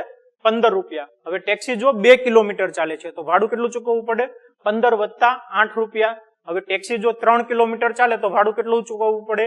કે 15 વત્તા 8 વત્તા 8. તો આવી રીતે આપણને એક સંખ્યાની યાદી મળી જાય કે 1 કિલોમીટર માટે ટેક્સીનું ભાડું કેટલું થયું? ₹15. 2 કિલોમીટર માટે ભાડું કેટલું થયું? 15 વત્તા 8 બરાબર ₹23. 3 કિલોમીટર માટે ભાડું કેટલું થયું? 15 વત્તા 8 વત્તા 8 8 ને 8 16 16 ને 15 ₹31. 4 કિલોમીટર માટે ટેક્સીનું ભાડું કેટલું થયું? 15 વત્તા 8 વત્તા 8 વત્તા 8 બરાબર ₹39. તો આવી રીતે આપણને સંખ્યાની યાદીઓ મળી જાય. સમજાઈ ગયું સ્ટુડન્ટ? તો જે સંખ્યાની યાદી મળે છે તે અહીંયા લખી લ્યો કે 15 23 31 39 બરાબર. તો હવે આ જે સંખ્યાની યાદી મળી તે સંખ્યાની યાદી આપણે ચકાસવાની છે કે તે સમાંતર શ્રેણીમાં મળે છે કે નથી મળતી. જો સમાંતર શ્રેણીમાં મેળવવી હોય તો આપણે કઈ રીતે ચકાસવાનું કે સૌથી પહેલા તો a2 - a1 મેળવવાનું. બરાબર, તો a2 - a1 કેટલા થશે કે 23 - 15 = 8 થયા. એવી જ રીતે a3 - a2 મેળવીએ. a3 - a2 કેટલા થાય કે a3 કેટલા છે 31 - a2 એટલે કે 23 = કેટલા થયા 31 - 23 8. હવે a4 - a3 મેળવીએ તો શું થાય a4 બરાબર કેટલા છે 39 - a3 એટલે કે 31 = કેટલા થયા 8. એટલે આપણને આ જે સંખ્યાની યાદી મળી એ સંખ્યાની યાદીમાં જે પદ વચ્ચેનો જે તફાવત છે એ કેવો છે સરખો છે. જો પદ વચ્ચેનો તફાવત સરખો હોય તો એનો મતલબ શું થયો કે આપેલ જે સંખ્યાની યાદી છે આ સંખ્યાની યાદી કેવી કહેવાય સમાંતર શ્રેણી કહેવાય. હવે જો સંખ્યાની યાદી સમાંતર શ્રેણી હોય તો એનો મતલબ શું થયો એનો મતલબ એવો થાય કે આ જે સ્થિતિ આપેલી છે એ સ્થિતિમાં જે સંખ્યાની યાદી મળે છે તે સમાંતર શ્રેણીમાં મળે છે. સમજાઈ ગયું સ્ટુડન્ટ? હવે સ્ટુડન્ટ આપણે બીજી સ્થિતિ જોઈએ કે પ્રત્યેક મીટરના ખોદકામ બાદ એક કૂવો ખોદવા માટે લાગતો ખર્ચ પ્રથમ મીટરના 150 રૂપિયા અને પછીના પ્રત્યેક મીટર દીઠ ₹50 પ્રમાણે વધતો જાય છે. તો આ એક્ઝામ્પલ જુઓ. આ એક્ઝામ્પલમાં શું છે કે આ એક્ઝામ્પલમાં એક કૂવો ખોદવાનો છે. તો કૂવો ખોદવા માટેનો ખર્ચ આપેલો છે કે પ્રથમ મીટર માટે 150 અને પછીના પ્રત્યેક મીટર દીઠ ₹50 પ્રમાણે વધતો જાય છે. તો આ જે કૂવો છે એ કૂવો જો 1 મીટર ખોદે તો ખર્ચ કેટલો લાગે કે 1 મીટર ખોદવા માટે લાગતો ખર્ચ કેટલો છે 150 રૂપિયા. હવે જો કૂવો 2 મીટર ખોદે તો 2 મીટર ખોદવા માટે લાગતો ખર્ચ કેટલો થયો 150 વત્તા 50. 50 કેમ કે પ્રત્યેક મીટર દીઠ 50 વધે છે ને પ્રથમ મીટર માટે 150 છે એટલે કે 2 મીટર ખોદે તો ખર્ચ કેટલો લાગે 150 વત્તા 50 બરાબર 200 રૂપિયા. હવે જો કૂવો 3 મીટર ખોદે તો 3 મીટર ખોદવા માટે લાગતો ખર્ચ કેટલો થયો કે 150 વત્તા 50 વત્તા 50 બરાબર 250. હવે જો કૂવો 4 મીટર ખોદે તો 4 મીટર ખોદવા માટે લાગતો ખર્ચ કેટલો થયો કે 150 વત્તા 50 વત્તા 50 વત્તા 50 બરાબર 300 રૂપિયા. તો સ્ટુડન્ટ આવી રીતે જેમ મીટર વધતા જાય તેમ અહીંયા ખર્ચ વધતો જાય છે. અને આ જે સંખ્યાની શ્રેણી મળે છે એ સંખ્યાની શ્રેણી આપણે હવે ચકાસવાની છે કે સંખ્યાની શ્રેણી સમાંતર શ્રેણી છે કે નહીં. હવે સ્ટુડન્ટ આ જે સંખ્યાની શ્રેણી છે તે અહીંયા લખી નાખો કે 150 200 250 300 એવી રીતે મળે છે. હવે આ જો સંખ્યાની જે શ્રેણી છે એ સંખ્યાની શ્રેણી માટે ચકાસવી છે સમાંતર છે કે નહીં તો આપણે શું કરીશું કે આ જે બંને પદ છે એ બંને પદ વચ્ચેનો તફાવત મેળવીશું. પછી ચેક કરીશું કે જે તફાવત છે તે તફાવત સરખો મળે છે કે નહીં. જો સરખો મળતો હોય તો એનો મતલબ એમ થાય કે સમાંતર શ્રેણી છે. તો આપણે સૌથી પહેલા તો a2 - a1 મેળવીએ તો કેટલા થશે કે 200 - 150 = કેટલા થયા 50. a3 - a2 મેળવીએ તો a3 કેટલા છે 250 - a2 એટલે કે 200 = 50. એવી જ રીતે a4 - a3 a4 કેટલા છે 300 - a3 એટલે કે 250 = 50. તો ત્રણેય કેસમાં ડિફરન્સ કેટલો આવે છે 50 સરખો આવે છે. એનો મતલબ શું થયો કે આ જે શ્રેણી છે તે શ્રેણી સમાંતર શ્રેણી છે. એટલે આ જે પરિસ્થિતિ છે એ પરિસ્થિતિમાં જે સંખ્યાની યાદી મળે છે તે સંખ્યાની યાદી સમાંતર શ્રેણીમાં મળે છે. સમજાઈ ગયું સ્ટુડન્ટ? તો સ્ટુડન્ટ હવે આપણે બીજો એક એક્ઝામ્પલ જોઈએ કે નળાકારમાં રહેલ હવાનું પ્રમાણ હવા કાઢવાના પંપ દ્વારા દર વખતે નળાકારની બાકી રહેલ હવાનો 1/4 ભાગ બહાર કાઢે છે. તો આ એક્ઝામ્પલ જુઓ. આ એક્ઝામ્પલમાં શું છે કે આ એક્ઝામ્પલમાં આપણને આવો એક નળાકાર આપ્યો છે. એ નળાકાર ઉપર એક પંપ છે. તો પંપ શું કરે છે કે આ જે નળાકાર છે એ નળાકારની અંદર જે હવા છે એ હવાનું 1/4 ભાગ બહાર કાઢે છે. સમજાઈ ગયું? કે માની લ્યો કે જો આ નળાકારની અંદર V હવા છે. આપણે પેલા તો ધારી લઈએ કે ધારો કે નળાકારની અંદર હવાની માત્રા બરાબર V છે. તો V હવા છે. હવે જો પંપ ઓપરેટ કરે તો પંપ કેટલી હવા બહાર કાઢે પંપ 1/4 ભાગની હવા બહાર કાઢે. આની અંદર હવા કેટલી છે V છે એટલે પંપ કેટલી બહાર કાઢશે હવા 1/4 × V. સમજાઈ ગયું? તો જો એટલી હવા બહાર કાઢી નાખે તો આની અંદર હવા કેટલી વધશે V - 1/4 V. સમજાઈ ગયું? તો હું લખી શકું કે પહેલી વાર હવા કાઢ્યા બાદ નળાકારમાં બાકી રહેલ હવા બરાબર કેટલી થશે પેલા કેટલી હતી V. બહાર કેટલી કાઢી 1/4 V. સમજાઈ ગયું? = કેટલા થશે કે V - 1/4 V એટલે કે 4V - V / 4 = 3/4V. સમજાઈ ગયું સ્ટુડન્ટ? હવે જો બીજી વાર હવા કાઢે તો કેટલી વધે? હવે આ જે નળાકાર છે એ નળાકારમાં હવા કેટલી છે? 3/4v. હવે જો બીજી વાર પંપ છે હવા કાઢે તો કેટલી કાઢે? કે 3/4v નો ચોથો ભાગ. સમજાઈ ગયું? કે 3/4v નો ચોથો ભાગ બીજી વાર હવા કાઢશે તો બાકી કેટલી હવા વધશે? તો બીજી વાર હવા કાઢ્યા બાદ નળાકારમાં બાકી રહેલ હવા કેટલી થશે? કે હતી કેટલી? 3/4v. અને બહાર કેટલી કાઢી? કે 3/4v છે એનો ચોથો ભાગ. સમજાઈ ગયું? એટલે કે 1/4 ગુણ્યા 3/4 ઇન્ટુ v. બરાબર. તો ઇઝ ઇક્વલ ટુ કેટલા થશે? કે આ જો 3/4v છે એને હું કોમન લઈ લઉં. બધા કેટલા? 1 - 1/4 એટલે કે 3/4. તો આને હું લખી શકું કે ઇઝ ઇક્વલ ટુ 3/4 આખાનો વર્ગ v. સમજાઈ ગયું? એવી જ રીતે હવે આ જે નળાકાર છે એ નળાકારમાં હવા કેટલી રહી? 3/4 નો વર્ગ ઇન્ટુ v. બરાબર. અને હવે જો ત્રીજી વાર પંપ બહાર કાઢે હવા તો કેટલી બહાર હવા કાઢશે? કે જે 3/4 નો વર્ગ v છે એનો ચોથો ભાગ. સમજાઈ ગયું? તો ત્રીજી વાર હવા કાઢ્યા બાદ નળાકારમાં બાકી રહેલ હવા કેટલી થશે? તો ઇઝ ઇક્વલ ટુ હું લખી શકું હવા કેટલી હતી? કે 3/4 આખાનો વર્ગ v. અને હવા કેટલી કાઢી? કે આ જે 3/4 આખાનો વર્ગ v છે એનો ચોથો ભાગ એટલે કે -1/4 3/4 આખાનો વર્ગ v. બરાબર. તો હવે આ જે છે 3/4 આખાનો વર્ગ v એટલો કોમન લઈ લો તો વચ્ચે કેટલા? 1 - 1/4. બરાબર. એટલે કે 3/4 થયું. તો ઇઝ ઇક્વલ ટુ હું લખી શકું કે 3/4 આખાનો ક્યુબ ઇન્ટુ v. તો સ્ટુડન્ટ હવે આપણને એક શ્રેણી મળી ગઈ કે v 3/4v 3/4 whole square v 3/4 whole cube v. તો એ શ્રેણી હવે અહીંયા લખી નાખો. તો હવે આપણે શું મેળવશું? હવે આપણે જે બે પદ છે એ બે પદ વચ્ચેનો તફાવત મેળવીશું અને ચેક કરીશું કે તે સમાન મળે છે કે નથી મળતો. તો સૌથી પહેલા તો આપણે a2 - a1 મેળવીએ. a2 બરાબર કેટલા છે? 3/4v. અને a1 કેટલા છે? v. ઇઝ ઇક્વલ ટુ કેટલા થશે? v કોમન લઈ લો તો શું થશે? 3/4 - 1 ઇઝ ઇક્વલ ટુ કેટલા થશે? 4 અહીંયા મલ્ટીપ્લાય થઈ જાય એટલે 3 - 4 એટલે કે -1/4v. એવી જ રીતે સ્ટુડન્ટ હવે આપણે a3 - a2 મેળવીએ. તો a3 - a2 શું થશે? a3 આપણને ખબર છે કે 3/4 whole square into v minus a2 એટલે કે 3/4v is equal to 3 square એટલે કે 9 ડિવાઈડ બાય 4 સ્ક્વેર એટલે કે 16v માઇનસ 3/4v. તો હવે જો છેદ સરખા કરવા હોય તો જ આપણે બાદબાકી કરીએ. તો છેદ સરખા કરવા હોય તો 4 ને હું 4 વડે ગુણી નાખું તો ઉપર નીચે 4 વડે ગુણવા પડે તો 4 × 4 = 16 છેદ સરખા થઈ ગયા. હવે 9 માઇનસ 3 × 4 = 12 9 માઇનસ 12 કેટલા થશે? -3 ઇન્ટુ v. તો -3 ડિવાઈડ બાય 16 ઇન્ટુ v અને -1 ડિવાઈડ બાય 4 જે બંને પદ છે એ બંને પદ વચ્ચેનો તફાવત સરખો મળતો નથી. એનો મતલબ શું થયો? કે એનો મતલબ એમ થાય કે આ જે શ્રેણી છે એ શ્રેણી સમાંતર શ્રેણી નથી. સમજાઈ ગયું સ્ટુડન્ટ? તો સ્ટુડન્ટ હવે આપણે નેક્સ્ટ એક્ઝામ્પલ જોઈએ કે 8% વાર્ષિક ચક્રવૃદ્ધિ દરથી શરૂઆતની રકમ ₹10,000 મૂકેલ હોય તો દર વર્ષે ખાતામાં જમા થતી રકમ. તો સ્ટુડન્ટ આ એક્ઝામ્પલ જુઓ. આ એક્ઝામ્પલમાં શું છે કે આ એક્ઝામ્પલમાં ચક્રવૃદ્ધિ વ્યાજ આપેલું છે. તો સૌથી પહેલા તો સ્ટુડન્ટ આપણને ચક્રવૃદ્ધિ વ્યાજ કોને કહેવાય તે ખબર હોવી જોઈએ, જે આપણે ઓલરેડી ક્લાસ 8 માં ભણી ચૂક્યા છીએ. અને જો તમને ખબર ન હોય તો હું તમને ફરીથી એકવાર રિવાઇઝ કરાવી દઉં કે ચક્રવૃદ્ધિ વ્યાજ કોને કહેવાય. આપણે ક્લાસ 8 માં જોયું હતું કે બે ટાઈપના વ્યાજ આવતા હતા, એક સાદું વ્યાજ આવતું હતું અને બીજું ચક્રવૃદ્ધિ વ્યાજ આવતું હતું. અને એ બંનેનો ડિફરન્સ શું છે આપણે એક એક્ઝામ્પલ થી સમજીએ.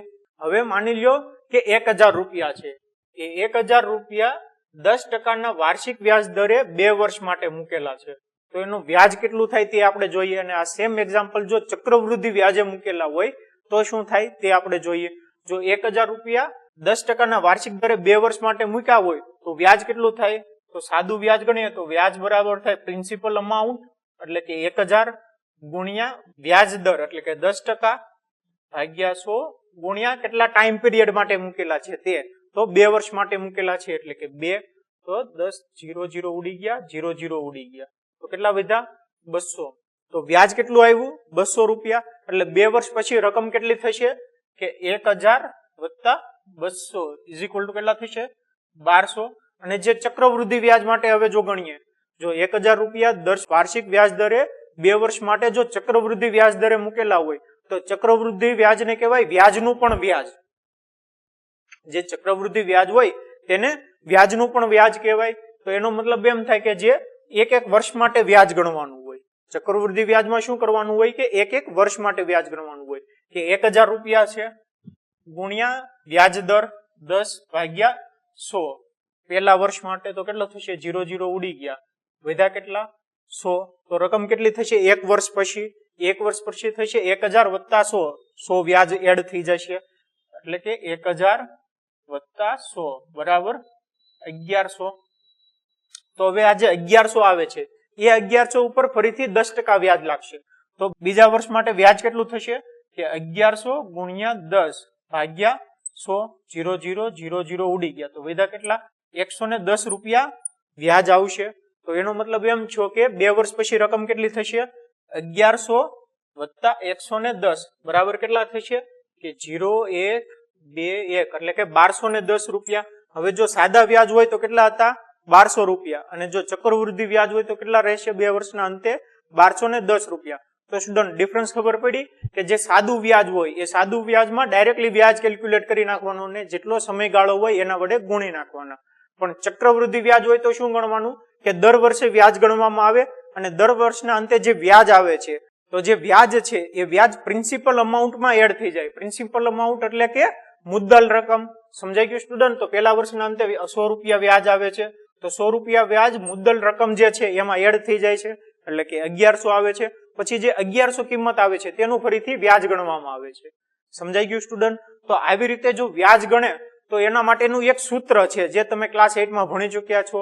એ સૂત્ર કંઈક આવું હતું કે P * બ્રેકેટમાં 1 + R / 100 to the power T. તો એનો મતલબ શું થયો કે આ જે સૂત્ર છે એ સૂત્ર કયું છે કે P છે. P શું છે? પ્રિન્સિપલ અમાઉન્ટ એટલે કે મુદ્દલ રકમ. R શું છે કે રેટ એટલે કે વ્યાજ દર. અને T એટલે કે ટાઈમ પીરિયડ એટલે કે સમયગાળો. તો આ જે સૂત્ર છે એ સૂત્ર એવું છે કે જો T બરાબર આપણે 1 મૂકીએ તો 1 વર્ષના અંતે જમા થયેલ રકમ. T બરાબર જો આપણે 2 મૂકીએ તો 2 વર્ષના અંતે જમા થયેલ રકમ. T બરાબર 3 મૂકીએ તો 3 વર્ષના અંતે જમા થયેલ રકમ. એવી રીતે આપણને દર વર્ષના અંતે જમા થયેલ રકમ મળે છે જો આપણે ચક્રવૃદ્ધિ વ્યાજ દરથી મૂકેલી હોય તો. સમજાઈ ગયું સ્ટુડન્ટ? હવે સ્ટુડન્ટ આ જે સૂત્ર છે એ સૂત્ર ઉપરથી આપણે લખી શકીએ કે પ્રથમ વર્ષના અંતે ખાતામાં જમા થતી રકમ બરાબર કેટલી થશે કે P એટલે કે મુદ્દલ રકમ. તો આ એક્ઝામ્પલમાં મુદ્દલ રકમ કેટલી છે? 10,000. તો 10,000 બ્રેકેટમાં 1 + R બરાબર વ્યાજ દર એટલે કે 8 / 100 to the power T. T એટલે કે પ્રથમ વર્ષ હોય તો T બરાબર કેટલા થશે? 1. તો એવી જ રીતે બીજા વર્ષના અંતે ખાતામાં જમા થતી રકમ બરાબર કેટલી થશે કે 10,000 બ્રેકેટમાં 1 + R / 100 to the power T. વર્ષ કયું? બીજું. તો બીજા વર્ષ માટે T બરાબર કેટલા થશે? 2. એવી જ રીતે ત્રીજા વર્ષ માટે ખાતામાં જમા થતી રકમ બરાબર કેટલી થશે કે 10,000 બ્રેકેટમાં 1 + 8 / 100 to the power 3.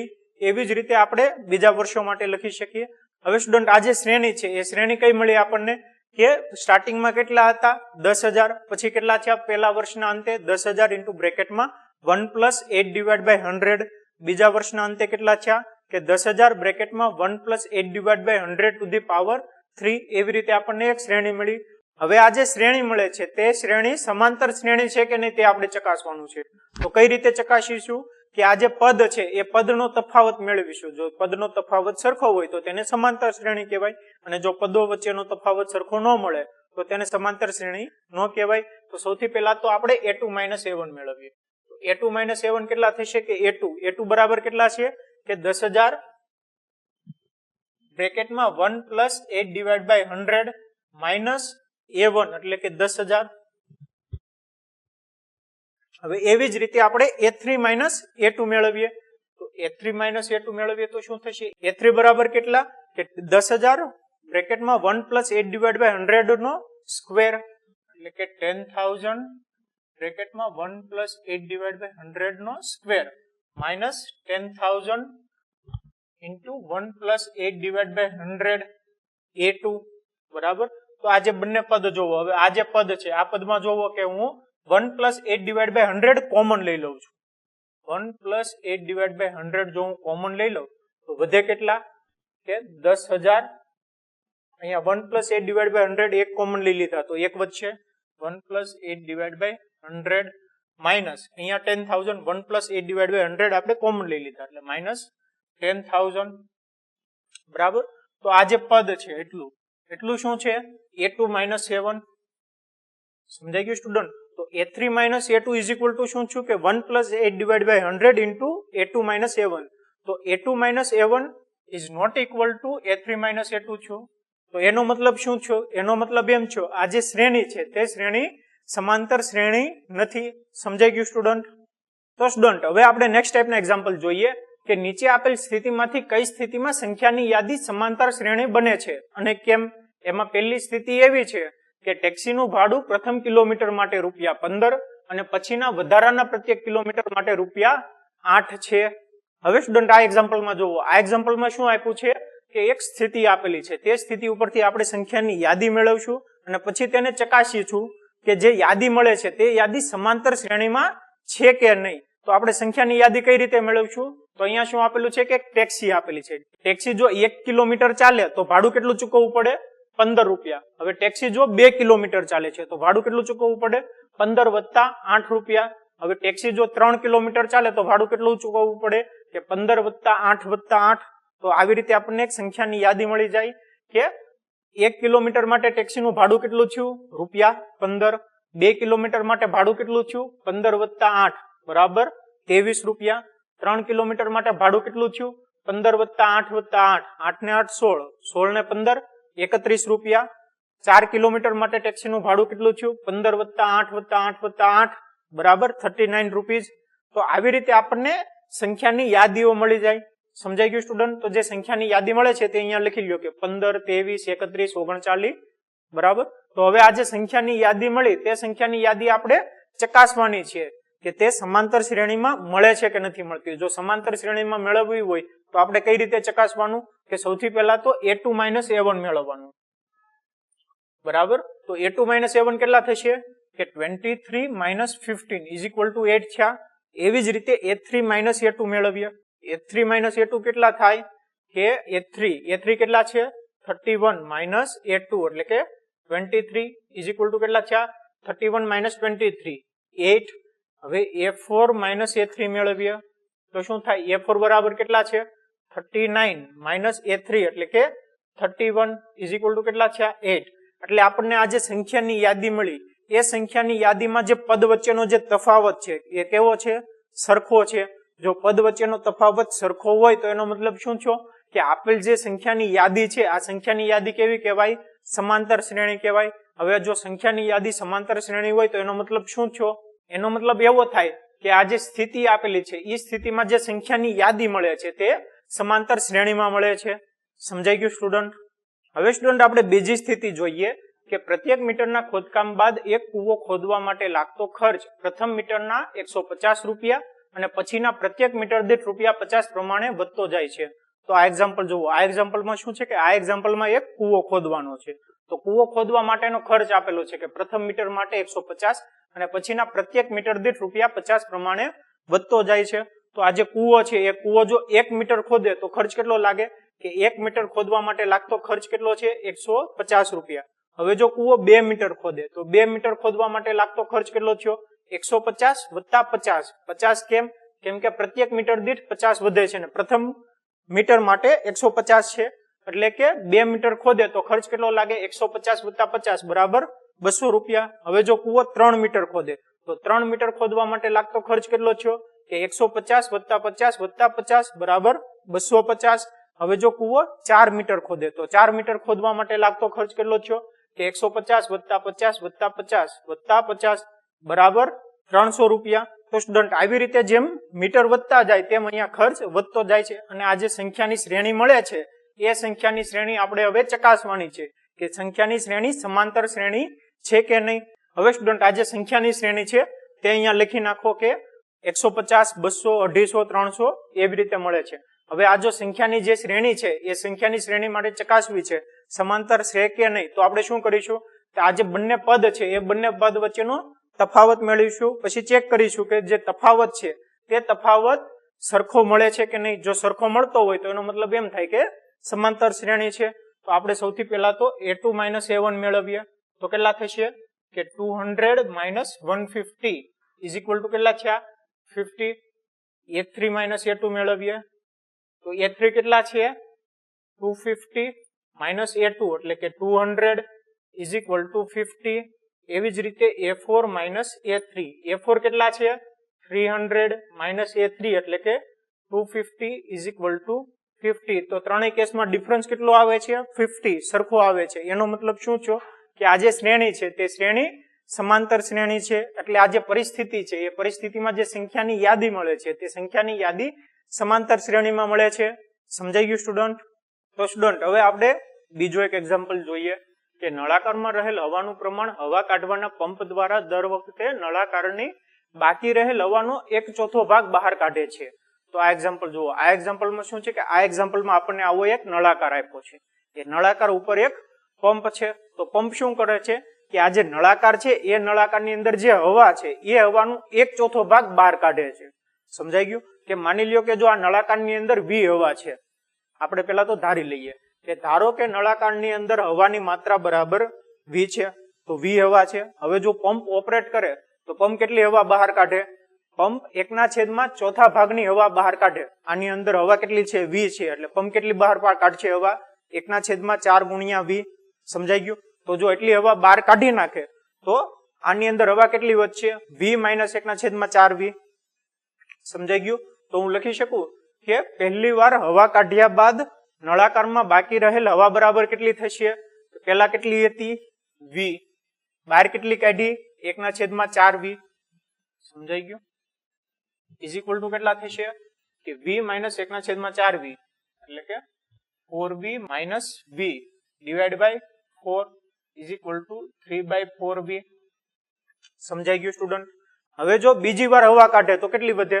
હવે આ જે નળાકાર છે એ નળાકારમાં હવા કેટલી છે 3/4 V. હવે જો બીજી વાર પંપ છે હવા કાઢે તો કેટલી કાઢે કે 3/4 V નો ચોથો ભાગ. સમજાઈ ગયું? કે 3/4 V નો ચોથો ભાગ બીજી વાર હવા કાઢશે તો બાકી કેટલી હવા વધશે? તો બીજી વાર હવા કાઢ્યા બાદ નળાકારમાં બાકી રહેલ હવા કેટલી થશે કે હતી કેટલી 3/4 V અને બહાર કેટલી કાઢી કે 3/4 V છે એનો ચોથો ભાગ. સમજાઈ ગયું? એટલે કે 1/4 ગુણ્યા 3/4 ઇન્ટુ V બરાબર. તો ઇઝ ઇક્વલ ટુ કેટલા થશે કે આ જો 3/4 V છે એને હું કોમન લઈ લઉં. બધા કેટલા 1 - 1/4 એટલે કે 3/4. તો આને હું લખી શકું કે ઇઝ ઇક્વલ ટુ 3/4 આખાનો વર્ગ V. સમજાઈ ગયું? એવી જ રીતે હવે આ જે નળાકાર છે એ નળાકારમાં હવા કેટલી રહી 3/4 નો વર્ગ ઇન્ટુ V બરાબર. અને હવે જો ત્રીજી વાર પંપ બહાર કાઢે હવા તો કેટલી બહાર હવા કાઢશે કે જે 3/4 નો વર્ગ V છે એનો ચોથો ભાગ. સમજાઈ ગયું? તો ત્રીજી વાર હવા કાઢ્યા બાદ નળાકારમાં બાકી રહેલ હવા કેટલી થશે?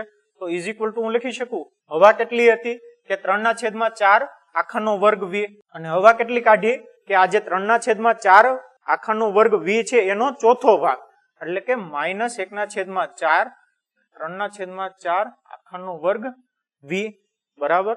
તો હવે આ જે છે 3/4 આખાનો વર્ગ V એટલો કોમન લઈ લો તો વચ્ચે કેટલા 1 - 1/4 બરાબર એટલે કે 3/4 થયું. તો ઇઝ ઇક્વલ ટુ હું લખી શકું કે 3/4 આખાનો ક્યુબ ઇન્ટુ V. તો સ્ટુડન્ટ હવે આપણને એક શ્રેણી મળી ગઈ કે V 3/4 V 3/4 whole square V 3/4 whole cube V. તો એ શ્રેણી હવે અહીંયા લખી નાખો. તો હવે આપણે શું મેળવશું? હવે આપણે જે બે પદ છે એ બે પદ વચ્ચેનો તફાવત મેળવીશું અને ચેક કરીશું કે તે સમાન મળે છે કે નથી મળતો. તો સૌથી પહેલા તો આપણે a2 - a1 મેળવીએ. a2 બરાબર કેટલા છે 3/4 V અને a1 કેટલા છે V ઇઝ ઇક્વલ ટુ કેટલા થશે V કોમન લઈ લો તો શું થશે 3/4 - 1 ઇઝ ઇક્વલ ટુ કેટલા થશે 4 અહીંયા મલ્ટીપ્લાય થઈ જાય એટલે 3 - 4 એટલે કે -1/4 V. એવી જ રીતે સ્ટુડન્ટ હવે આપણે a3 - a2 મેળવીએ. તો a3 - a2 શું થશે a3 આપણને ખબર છે કે 3/4 whole square into V -a2 એટલે કે 3/4 V is equal to 3 square એટલે કે 9 ડિવાઈડ બાય 4 સ્ક્વેર એટલે કે 16v માઇનસ 3/4 v. તો હવે જો છેદ સરખા કરવા હોય તો જ આપણે બાદબાકી કરીએ. તો છેદ સરખા કરવા હોય તો 4 ને હું 4 વડે ગુણી નાખું તો ઉપર નીચે 4 વડે ગુણવા પડે તો 4 4 16 છેદ સરખા થઈ ગયા. હવે 9 માઇનસ 3 4 12 9 માઇનસ 12 કેટલા થશે -3 ઇન્ટુ v. તો -3 ડિવાઈડ બાય 16 ઇન્ટુ v અને -1 ડિવાઈડ બાય 4 જે બંને પદ છે એ બંને પદ વચ્ચેનો તફાવત સરખો મળતો નથી. એનો મતલબ શું થયો કે એનો મતલબ એમ થાય કે આ જે શ્રેણી છે એ શ્રેણી સમાંતર શ્રેણી નથી. સમજાઈ ગયું સ્ટુડન્ટ? તો સ્ટુડન્ટ હવે આપણે નેક્સ્ટ એક્ઝામ્પલ જોઈએ કે 8% વાર્ષિક ચક્રવૃદ્ધિ દરથી શરૂઆતની રકમ ₹10,000 મૂકેલ હોય તો દર વર્ષે ખાતામાં જમા થતી રકમ. તો સ્ટુડન્ટ આ એક્ઝામ્પલ જુઓ. આ એક્ઝામ્પલમાં શું છે કે આ એક્ઝામ્પલમાં ચક્રવૃદ્ધિ વ્યાજ આપેલું છે. તો સૌથી પહેલા તો સ્ટુડન્ટ આપણને ચક્રવૃદ્ધિ વ્યાજ કોને કહેવાય તે ખબર હોવી જોઈએ, જે આપણે ઓલરેડી ક્લાસ 8 માં ભણી ચૂક્યા છીએ. અને જો તમને ખબર ન હોય તો હું તમને ફરીથી એકવાર રિવાઇઝ કરાવી દઉં કે ચક્રવૃદ્ધિ વ્યાજ કોને કહેવાય. આપણે ક્લાસ 8 માં જોયું હતું કે બે ટાઈપના વ્યાજ આવતા હતા, એક સાદું વ્યાજ આવતું હતું અને બીજું ચક્રવૃદ્ધિ વ્યાજ આવતું હતું. અને એ બંનેનો ડિફરન્સ શું છે આપણે એક એક્ઝામ્પલ થી સમજીએ. હવે માની લ્યો કે 1000 રૂપિયા છે, એ 1000 રૂપિયા 10% વાર્ષિક વ્યાજ દરે 2 વર્ષ માટે મૂકેલા છે. તો એનું વ્યાજ કેટલું થાય તે આપણે જોઈએ. અને આ સેમ એક્ઝામ્પલ જો ચક્રવૃદ્ધિ વ્યાજે મૂકેલા હોય તો શું થાય તે આપણે જોઈએ. જો 1000 રૂપિયા 10% વાર્ષિક દરે 2 વર્ષ માટે મૂક્યા હોય તો વ્યાજ કેટલું થાય? તો સાદું વ્યાજ ગણીએ તો વ્યાજ બરાબર થાય પ્રિન્સિપલ અમાઉન્ટ એટલે કે 1000 ગુણ્યા વ્યાજ દર એટલે કે 10% ભાગ્યા 100 ગુણ્યા કેટલા ટાઈમ પીરિયડ માટે મૂકેલા છે તે. તો 2 વર્ષ માટે મૂકેલા છે એટલે કે 2. તો 10 0 0 ઉડી ગયા, 0 0 ઉડી ગયા. તો કેટલા વધ્યા? 200.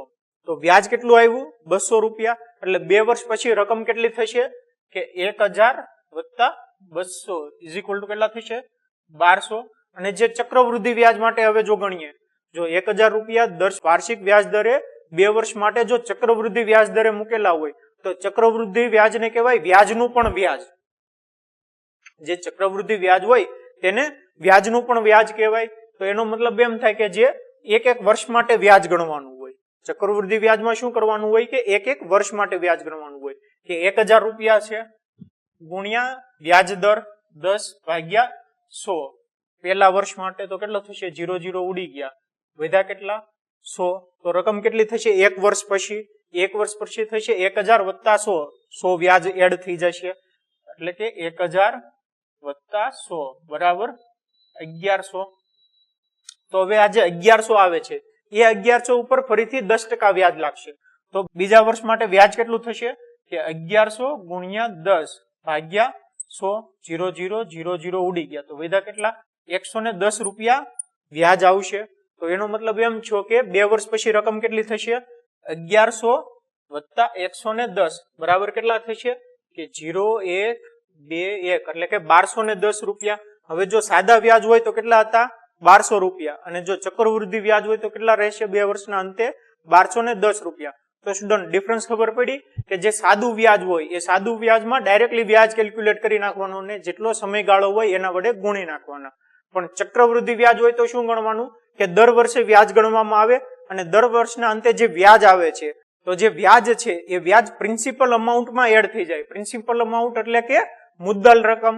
સમજાઈ ગયું સ્ટુડન્ટ? તો પહેલા વર્ષના અંતે 100 રૂપિયા વ્યાજ આવે છે તો 100 રૂપિયા વ્યાજ મુદ્દલ રકમ જે છે એમાં એડ થઈ જાય છે એટલે કે 1100 આવે છે. પછી જે 1100 કિંમત આવે છે તેનું ફરીથી વ્યાજ ગણવામાં આવે છે. સમજાઈ ગયું સ્ટુડન્ટ? તો આવી રીતે જો વ્યાજ ગણે તો એના માટેનું એક સૂત્ર છે જે તમે ક્લાસ 8 માં ભણી ચુક્યા છો. એ સૂત્ર કંઈક આવું હતું કે p ઇન્ટુ બ્રેકેટમાં 1 plus r divide by 100 to the power t. તો એનો મતલબ શું થયો કે આ જે સૂત્ર છે એ સૂત્ર કયું છે કે p છે. p શું છે? પ્રિન્સિપલ અમાઉન્ટ એટલે કે મુદ્દલ રકમ. r શું છે કે રેટ એટલે કે વ્યાજ દર. અને t એટલે કે ટાઈમ પીરિયડ એટલે કે સમયગાળો.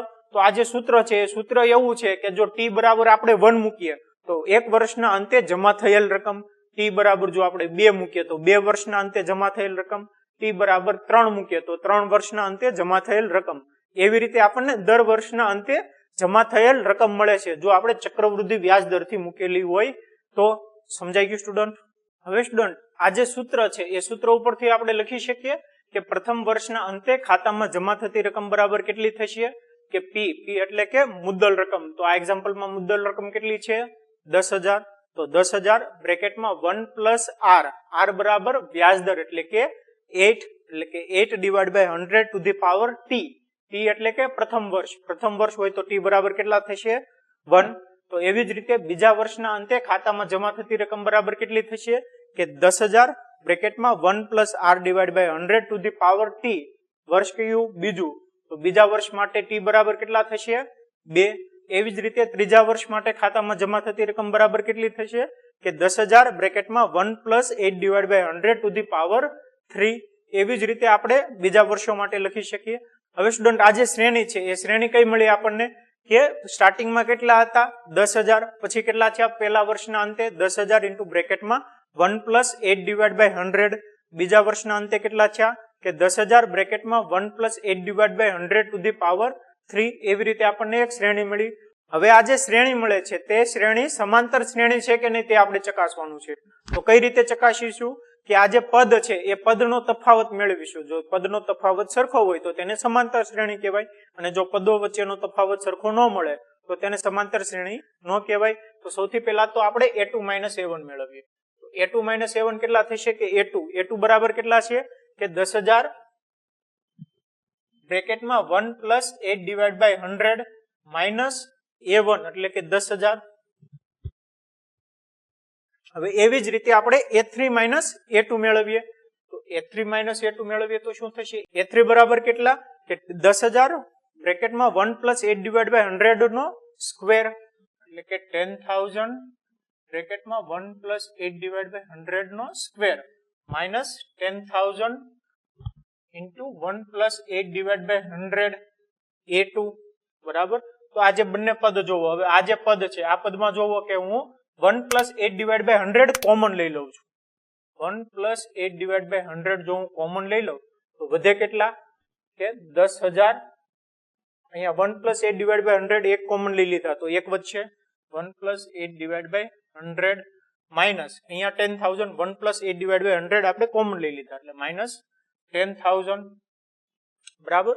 તો આ જે પદ છે એટલું શું છે a2 - a1. સમજાઈ ગયું સ્ટુડન્ટ. તો a3 - a2 is equal two શું છું કે 1 plus 8 divide by 100 into a2 - a1. તો a2 - a1 is not equal to a3 - a2 છું.